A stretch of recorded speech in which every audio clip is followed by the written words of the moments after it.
السلام عليكم ورحمة الله وبركاته. ازيكم حبايبي، عاملين ايه؟ طالما هنعمل حجازية يبقى حجازية اسكندراني، وبما اني انا اسكندرانية فتعالوا شوفوا بقى طريقتي في الحجازية شكلها ايه. والله طلعت من احلى صواني الحجازية اللي انا بعملها. تعالوا نشوف هنعمل ايه النهاردة.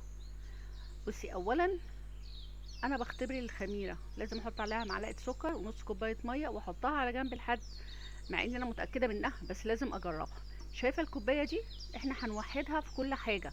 هنا كوبايتين دقيق ابيض وكوبايتين سميد بنفس الكوباية وكوباية سمنة بنفس الكوباية. انتي اختاري الكوباية اللي عندك اللي تعجبك ووحديها في كل المقادير. احنا هنا حطينا رشة ملح على الدقيق. ده دقيق سميد سايب من عند العطار، معلهوش اي اضافات.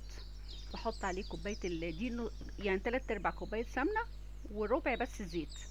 حبيتي تعمليها بزيت بس مفيش مشكله، حبيتي تعمليها بسمنه بس برضه مفيش مشكله. حطيت نص كوبايه سكر، يعني السكر بس هو اللي مش ما توحديش الكوبايه، نص الكوبايه بس. دي كوبايه ميه انا حطاها جنبي لان انا هنا باخد وبعجن. طبعا انا حطيت الخميره بنص كوبايه الميه، فباخد وبعجن لحد ما احس العجينه في ايدي طريه لينه، لكن مش سايحه خالص ومش جامده خالص، لان انا هسيبها شويه تخمر. والدقيق السميد بيشرب غير الدقيق العادي، بيشرب الميه. فلما اسيبها تخمر شويه هترجع تحسي انها نشفت او مسكت نفسها شويه.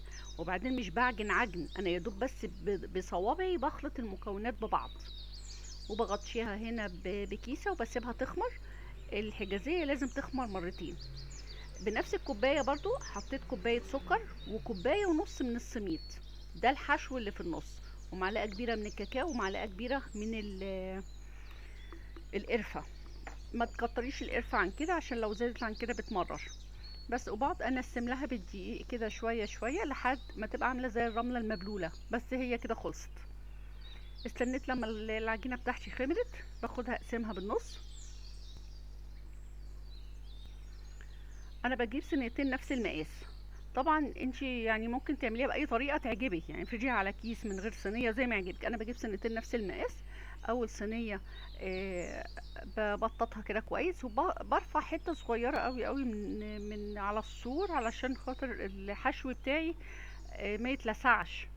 لو اتلسع هيعمل طعم مش حلو او ريحه مش حلوه، كمان انت هتفكري ان الصينيه خلصت واتحرقت يعني. فعشان كده لازم يبقى ايه الحشو مش واصل للاخر.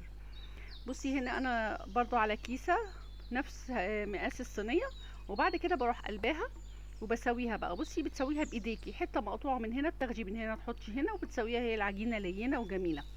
وبمسح عليها بمعلقة. بصي بقى دي طريقتي في اي تسوية حاجة. صينية بسبوسة او صينية حاجة زي كده لازم اعملها بوش السباتشولا ولحد ما ادخلها جوه، بحيث ان الصينية داير ما يدور تبقى متسوية معايا. وبظهر الشوكة كده.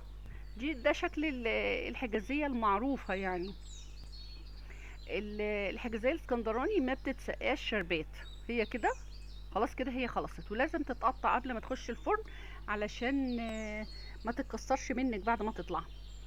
بعد ما تطلع انت بتعيدي عليها بس السكينة بس، وبتدخليها في فرن ببقى مسخناه من قبلها، وتقريبا بتقعد تلت ساعة.